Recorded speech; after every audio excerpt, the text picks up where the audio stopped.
জুলাই অভ্যুত্থানকারীদের দায়মুক্তি অধ্যাদেশ অনুমোদন। ফৌজদারি মামলা থাকলে প্রত্যাহার করা যাবে না নতুন মামলা।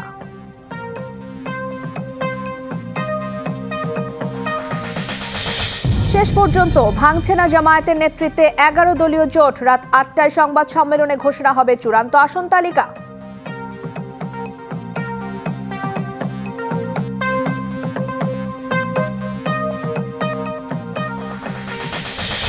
প্রধান উপদেষ্টার সাথে যমুনায় দেখা করবেন তারেক রহমান। নির্বাচন সহ সার্বিক পরিস্থিতি নিয়ে হতে পারে আলোচনা।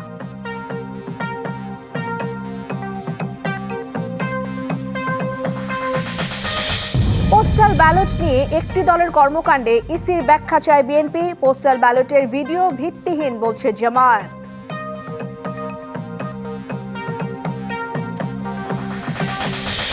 উগ্রগোষ্ঠীর কাছে জিম্মি অন্তর্বর্তী সরকার। ঠিকভাবে নির্বাচন আয়োজন নিয়ে সংশয় প্রকাশ করল নাগরিক প্ল্যাটফর্ম। জুলাই আন্দোলনে অংশগ্রহণকারীদের আইনি সুরক্ষা দিতে জুলাই গণ অভ্যুত্থান সুরক্ষা ও দায় নির্ধারণ অধ্যাদেশের খসড়ায় অনুমোদন দিয়েছে উপদেষ্টা পরিষদ। এর ফলে ফৌজদারি মামলা থাকলে প্রত্যাহার করা যাবে না নতুন মামলা। জুলাই গণ অভ্যুত্থানকারীদের প্রতি প্রতিশ্রুতি অনুযায়ী অন্তর্বর্তী সরকারের এই পদক্ষেপ বলে জানিয়েছেন আইন উপদেষ্টা আসিফ নজরুল।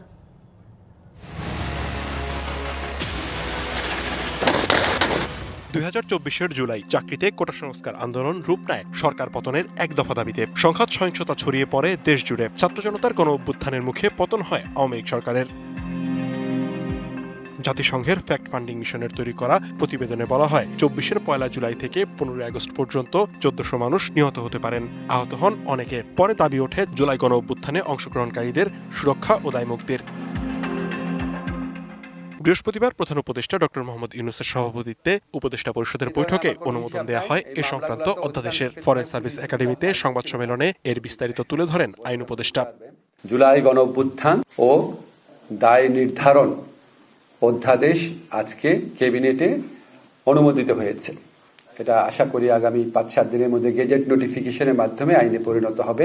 জুলাই গণ অভ্যুত্থান কালে রাজনৈতিক প্রতিরোধের উদ্দেশ্যে সংগঠিত কার্যাবলী থেকে জুলাই গণ অভ্যুত্থানকারীদের দায়মুক্তি দেওয়া হয়েছে। জুলাই অভ্যুত্থানকারীদের বিরুদ্ধে কোনো ফৌজদারি মামলা হয়ে থাকলে তা প্রত্যাহারের পদক্ষেপ নেবে সরকার। এছাড়া এখন থেকে তাদের বিরুদ্ধে নতুন কোনো মামলা করা যাবে না। রাজনৈতিক প্রতিরোধের উদ্দেশ্যে সংগঠিত কার্যাবলীর কারণে যদি কোনো ফৌজদারি মামলা হয়ে থাকে তাহলে সেই মামলাগুলো প্রত্যাহার করার পদক্ষেপ সরকার নিবে। তবে জুলাই আগস্টে রাজনৈতিক প্রতিরোধের নামে ব্যক্তি ও সংকীর্ণ স্বার্থে কোনো হত্যাকাণ্ড হয়ে থাকলে সে ফৌজদারি মামলা থেকে রেহাই পাবে না। কিন্তু দেখা যায় যে ব্যক্তিগত সংকীর্ণ স্বার্থে করা হয়েছে, এটার অপরাধমূলক দায় দায়িত্ব থেকে অপরাধী রেহাই পাবে না। লিখনকান্তি ভৌমিক, ডিবিসি নিউজ, ঢাকা। শেষ পর্যন্ত ইসলামী আন্দোলন বাংলাদেশের জন্য নির্দিষ্ট আসন রেখে জামায়াতের নেতৃত্বাধীন 11 দলীয় জোট আসন ভাগাভাগি চূড়ান্ত করেছে। ইসলামপন্থী এই জোটের কোন দল কত আসনে জোট প্রার্থী হিসেবে নির্বাচন করবে তা রাত 8টায় ঢাকার ডিপ্লোমা ইঞ্জিনিয়ার্স মিলনায়তনে সংবাদ সম্মেলনে জানানো হবে। দুপুরে জরুরি বৈঠকের পর জোটের পক্ষ থেকে এই তথ্য জানানো হয়েছে। প্রত্যাশিত আসনে ছাড় না পেলে জামায়াতের নেতৃত্বাধীন 11 দলীয় জোট থেকে বেরিয়ে যাওয়ার আভাস দিয়েছিল ইসলামী আন্দোলন। এ নিয়ে টানাপোড়েনের মধ্যে বৃহস্পতিবার দুপুরে মগবাজারে জামায়াতের কেন্দ্রীয় কার্যালয়ে বৈঠকে বসেন বাকি 10 দলের নেতারা। বৈঠক শেষে জোটের নেতারা বলেন 11 দলীয় জোট ভাঙছে না। সেটা তো সমঝোতা মানেই তো সবাইকে এখানে সহযোগিতা করবে, যার জোটের প্রার্থী হবে। এখন পুরো বাংলাদেশে 300 আসনেই আমাদের কিন্তু এখন আর কোনো দলের প্রার্থী না, মূলত জোটের প্রার্থী হবে। হলে জোটের প্রার্থী যাকেই মনোনীত করা হবে বৃহত্তর স্বার্থে তাকে আমরা সবাই প্রত্যেকটা দল সহযোগিতা করবে। প্রায় 10টা দলই এখানে উপস্থিত হয়ে এই বৈঠকটা আমরা সম্পন্ন করেছি। ইসলামী আন্দোলনের ব্যাপারে আমাদের প্রত্যাশা যে ইনশাআল্লাহ আমরা যেভাবে একসাথে শুরু করেছিলাম আমরা একসাথেই সামনের দিকে অগ্রসর হতে পারবো।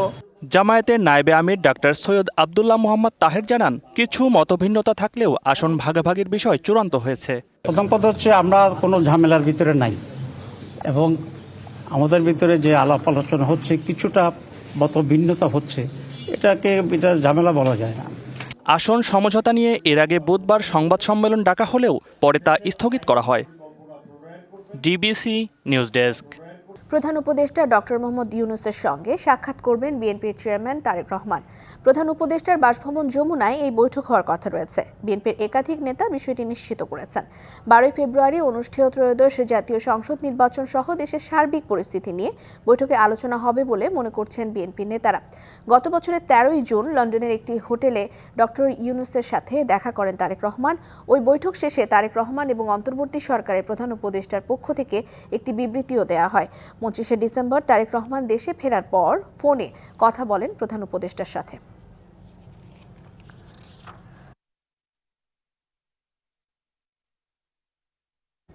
প্রধান উপদেষ্টার সাথে সৌজন্য সাক্ষাৎ করতে যমুনায় যাচ্ছেন বিএনপি চেয়ারম্যান তারেক রহমান।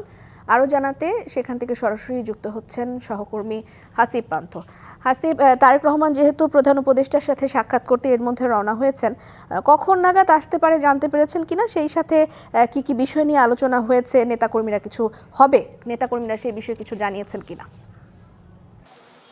রিদওয়ান, আপনি যেমনটি বলছিলেন, আসলে আজ প্রধান উপদেষ্টার কার্যালয় থেকেই বিশেষ সূত্রে আমরা জানতে পেরেছিলাম যে বিকাল 4টা কিংবা 5টা নাগাদ বিএনপির চেয়ারম্যান তারেক রহমান তিনি আসবেন সপরিবারে, অর্থাৎ তার স্ত্রী, কন্যা সবাই মিলেই তার সঙ্গে আসবেন এবং সৌজন্য সাক্ষাৎ করবেন। তবে সময় কিছুটা গড়িয়েছে, সন্ধ্যা হয়েছে, তিনি রওনা করেছেন, হয়তোবা কিছুক্ষণের মধ্যেই তিনি চলে আসবেন। তবে বিশেষ সূত্র যেটি বলছে যে আসলে রাজনৈতিক কোনো এজেন্ডা নিয়ে তেমন একটি আলোচনা হয়তোবা নাও হতে পারে। তবে আগামী যে জাতীয় নির্বাচন, সেই নির্বাচনকে ঘিরে ইতিমধ্যে দেশের যে আইন শৃঙ্খলা রক্ষার যে অবস্থা রয়েছে বা শৃঙ্খলার যে অবস্থাটি রয়েছে, সেই বিষয় নিয়ে হয়তোবা কোনো আলাপ আলোচনা অন্তর্বর্তী সরকারের সঙ্গে হতে পারে। এছাড়াও যদি একটু বলি যে এবারই কিন্তু দেশে আসার পর দীর্ঘ 17 বছর নির্যাতিত থাকার পর তারেক রহমান তিনি প্রথম ডক্টর মোহাম্মদ ইউনূসের সঙ্গে সপরিবারে কিন্তু আজ সৌজন্য সাক্ষাৎ করতে আসছেন। তবে গত বছর 13 জুন কিন্তু তারা লন্ডনে একটি হোটেলে তারা কথা বলেছিলেন এবং সৌজন্য সাক্ষাৎ করেছিলেন। তবে তাদের আলোচনার যে বিষয়টি আসলে কি হতে পারে সে বিষয় নিয়ে কিন্তু এখনও সেভাবে কোনো সুনির্দিষ্ট তথ্য এখন পর্যন্ত পাওয়া যায়নি। তবে বিএনপির সূত্র বলছে, বিশেষ করে আগামী জাতীয় নির্বাচনে রাজনৈতিক অবস্থা, পাশাপাশি নিরাপত্তা জড়িত যে অবস্থাটি রয়েছে সেগুলো কতটুকু মেনটেন করবে, এই সকল বিষয় নিয়ে হয়তো আলোচনা হতে পারে। পাশাপাশি বিশেষ করে উনি যদি আসেন এবং যখন উনি আসবেন, আমরা ঠিক যমুনার সামনেই আছি রিদওয়ানা, উনি আসলেই হয়তোবা সৌজন্য আলাপ হবে এবং তার পরবর্তী যে তথ্যটি পাবো সেটি অবশ্যই রিদওয়ানা আপনার মাধ্যমে জানিয়ে দিব। আমরা অপেক্ষায় থাকলাম। ধন্যবাদ আপনাকে হাসিব। পোস্টাল ব্যালট নিয়ে একটি দলের কর্মকাণ্ডে ক্ষতিগ্রস্ত হচ্ছে বিএনপি, এমন অভিযোগ করেছে দলটি। দেশের বাইরে পোস্টাল ব্যালটের অনিয়ম নিয়ে নির্বাচন কমিশনের কাছে ব্যাখ্যা চেয়েছে দলটি। এদিকে সামাজিক যোগাযোগ মাধ্যমে ছড়িয়ে পড়া পোস্টাল ব্যালটের ভিডিওকে ভিত্তিহীন বলছে জামায়াত। নির্বাচন কমিশনে সিএসসির সঙ্গে বৈঠক শেষে এসব কথা বলেন বিএনপি এবং জামায়াত নেতারা। বেশ কিছু আইনি সংস্কার নিয়ে কথা বলতে বৃহস্পতিবার দুপুরে নির্বাচন কমিশনে যান সালাউদ্দিন আহমেদের নেতৃত্বে বিএনপির একটি প্রতিনিধি দল। বৈঠক শেষে সালাউদ্দিন আহমেদ বলেন, পোস্টাল ব্যালট নিয়ে একটি দলের কর্মকাণ্ডে ক্ষতিগ্রস্ত হচ্ছে বিএনপি। ভোটার স্লিপ প্রদানের ক্ষেত্রে আমরা যেহেতু চাই অধিকাংশ ভোটে অংশগ্রহণ করুক, দেশে সবাই চায়, তো সেই ক্ষেত্রে তারা যাতে তাদের ভোটের নাম্বারটা এবং প্রার্থীর নাম, প্রতীক ইত্যাদি পায় ভোটার স্লিপের মাধ্যমে, সহজ হয়। সেটা না করে তারা ভোটার স্লিপের মধ্যে বলেছে কোনো পার্টির নাম দেওয়া যাবে না, মার্কা দেওয়া যাবে না এবং প্রার্থীর ছবি দেওয়া যাবে না। এগুলো আমরা বলছি পুনর্বিবেচনা করা দরকার। একটি নির্দিষ্ট রাজনৈতিক দলের পক্ষ নিয়ে এ কাজ করা হয়েছে বলেও অভিযোগ করেন সালাউদ্দিন আহমেদ। এদিকে পোস্টাল ব্যালট বিতর্ক নির্বাচনকে স্বচ্ছতাকে প্রশ্নবিদ্ধ করবে বলে মন্তব্য করেন বিএনপির স্থায়ী কমিটির আরেক সদস্য আমির খসরু মাহমুদ চৌধুরী। চট্টগ্রামে এক অনুষ্ঠান শেষে তিনি বলেন, দেশের বাইরে পোস্টাল ব্যালটের অনিয়ম নিয়ে নির্বাচন কমিশনকে ব্যাখ্যা দিতে হবে। বাংলাদেশের মানুষ চায় একটি সুষ্ঠু নির্বাচনের মাধ্যমে একটি নির্বাচিত সংসদ, একটি নির্বাচিত সরকার যারা জনগণের কাছে দায়বদ্ধ থাকবে। সরকারের দায়িত্বে, আইন শৃঙ্খলার দায়িত্বে, নির্বাচন কমিশনের দায়িত্বে সহ যেই সমস্ত সংস্থা নির্বাচনের সাথে জড়িত আছে সকলের ভূমিকা যাতে প্রশ্নবিদ্ধ না হয়, এটা সকল জনগণ প্রত্যাশা করে। আমি আশা করি তাদের ভুলভ্রান্তি থাকলে তারা সেটা এখন সামনে নেবে। এদিকে দুপুরে সিইসির সাথে সাক্ষাৎ শেষে জামায়াতের সহকারী secretary general doctor AHM Hamidur Rahman Azad দাবি করেন, বাহরাইনে জামায়াত নেতার কাছে পোস্টাল ব্যালট পাওয়ার ভিডিও ভিত্তিহীন। দেশটিতে জামায়াতের কোনো শাখা বা কর্মী নেই বলেও দাবি করেন তিনি। বিদেশে গিয়েছে কোন একটা দেশে, ওমান না কোথায় আমি শুনি, আমার বাহরাইন এমন একটা দেশ যে দেশে কোনো রাজনৈতিক দলের শাখা তাদের দেশের আইন সাপোর্ট করে না, এলাও করে না। বাংলাদেশের নির্বাচনী আইন আরবি অনুযায়ী রাজনৈতিক দলের নিবন্ধনের যে শর্তাবলী আছে, বিদেশের রাজনৈতিক দলের কোনো শাখা থাকতে পারবে না। আইনের প্রতি শ্রদ্ধাশীল হিসাবে আমরা অলওয়েজ এটা মেনটেন করেছি। নির্বাচনী সমতা ও নিরাপত্তা রক্ষায় ইসিকে ব্যবস্থা নেওয়ার আহ্বানও জানিয়েছে জামায়াতে ইসলামী। আমরা দেশের সরকার, নির্বাচন কমিশন সবাইকে আহ্বান জানাবো, আসুন আমরা সবাই মিলে একটা সুন্দর নির্বাচন করি। সুন্দর নির্বাচনে যেরকম পরিবেশ নিশ্চিত করা দরকার, এখানে আপনারা উদ্যোগী হন, কার্যকর পদক্ষেপ নেন। রাজনৈতিক দল হিসাবে, সহযোগী শক্তি হিসাবে আমরা আপনাদের পাশে আছি। আসিফ খান, ডিবিসি নিউজ। একটি গোষ্ঠী সংশয় ছড়ালেও 12ই ফেব্রুয়ারিতেই হবে জাতীয় নির্বাচন, একথা বলেছেন তথ্য উপদেষ্টা সৈয়দা রিজওয়ানা হাসান। দুপুরে সচিবালয়ে গণমাধ্যম কর্মীদের উপদেষ্টা আরও বলেন, জাতীয় নির্বাচন নয়, সরকার শুধু গণভোট নিয়ে প্রচারণা চালাচ্ছে। নির্বাচন হবে, এটা 12ই ফেব্রুয়ারিতে হবে ইনশাল্লাহ। মানুষের মধ্যে একটা সংশয় ছড়িয়ে দেয়া হচ্ছে, যাতে করে মানুষ ওই দ্বিধাদ্বন্দ্বের মধ্যে থাকে। মানুষের মধ্যে আরেকটা সংশয় ছড়িয়ে দেওয়া হচ্ছে আইন শৃঙ্খলা নিয়ে, যাতে করে মানুষের মধ্যে একটা দ্বিধাদ্বন্দ্ব থাকে। এইটা হচ্ছে ওই কুটোচালেরই একটা অংশ, যে আমি না থাকলে নির্বাচন হবে কি। ক্ষুদ্র ও উগ্র গোষ্ঠীর কাছে জিম্মি অন্তর্বর্তী সরকার, এমন অভিযোগ করে নাগরিক প্ল্যাটফর্মের আহ্বায়ক ডক্টর দেবপ্রিয় ভট্টাচার্য বলেছেন, নয়া বন্দোবস্তের কথা বলে পুরনোটাই ফিরিয়ে আনা হয়েছে, তাতে অন্তর্বর্তী সরকার ঠিকভাবে নির্বাচন করতে পারবে কিনা প্রশ্ন রাখেন তিনি। সংসদ নির্বাচন সামনে রেখে রাজধানীর একটি হোটেলে আগামী সরকারের জন্য নীতি সুপারিশ ও প্রস্তাবনা তুলে ধরে নাগরিক সংগঠন নাগরিক প্ল্যাটফর্ম। সংগঠনটি দরিদ্র পরিবারকে মাসে 4,540 টাকা নগদ সহায়তা, চিকিৎসার জন্য পরিবার প্রতি বছরে 1 লাখ টাকা মূল্যমানের স্বাস্থ্য কার্ড ও কৃষক কার্ডের মতো 10টি প্রস্তাবনা তুলে ধরে। বাংলাদেশের প্রত্যেকটা নাগরিক যেন ন্যূনতম একটা জায়গায় থাকেন, তাদের একটা সাপোর্ট থাকেন, বিশেষ করে যারা নিম্ন আয় আছেন তাদেরকে এমনভাবে একটা আয় দেওয়া যায় কিনা যেন তারা একেবারে খারাপ পরিস্থিতিটার ভিতরে অপচয় না করেন। এবং আমরা বলছি যে পরিবার প্রতি মাসে 4,540 টাকার মতো আসতে পারে।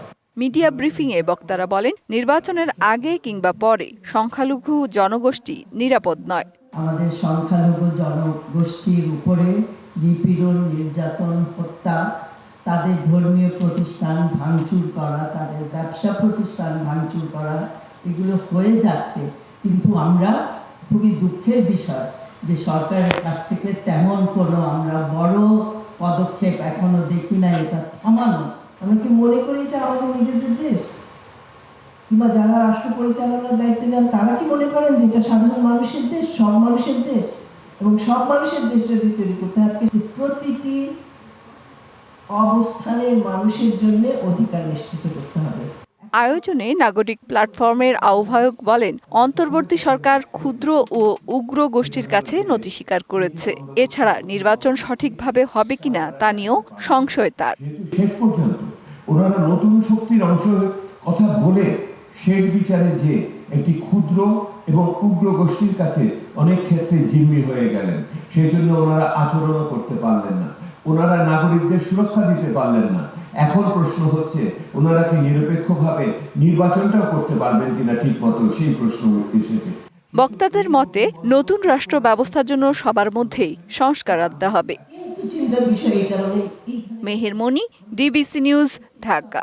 ঢাকা সেন্ট্রাল ইউনিভার্সিটির অধ্যাদেশ জারির দাবিতে দ্বিতীয় দিনের মতো সড়ক অবরোধ করে বিক্ষোভের পর কর্মসূচি স্থগিত করেছেন 7 কলেজের শিক্ষার্থীরা। তবে দাবি আদায় না হলে সোমবার আবারও সায়েন্স ল্যাব মোড় অবরোধের কথা জানিয়েছেন তারা। এর আগে দুপুর 12টা থেকে সায়েন্স ল্যাব, টেকনিক্যাল মোড় এবং তাঁতিবাজার এলাকায় সড়ক অবরোধ করেন শিক্ষার্থীরা। গুরুত্বপূর্ণ সড়কগুলো অবরোধের কারণে সংশ্লিষ্ট সড়ক সহ আশেপাশের এলাকায় তীব্র যানজটের সৃষ্টি হয়, এতে ভোগান্তিতে পড়ে মানুষ। এ সময় আন্দোলনরত শিক্ষার্থীরা আজকের উপদেষ্টা পরিষদের সভায় ঢাকা সেন্ট্রাল ইউনিভার্সিটির অধ্যাদেশের হালনাগাদ খসড়া অনুমোদনের পাশাপাশি পাশাপাশি রাষ্ট্রপতির মাধ্যমে চূড়ান্ত অধ্যাদেশ জারির দাবি জানিয়েছেন।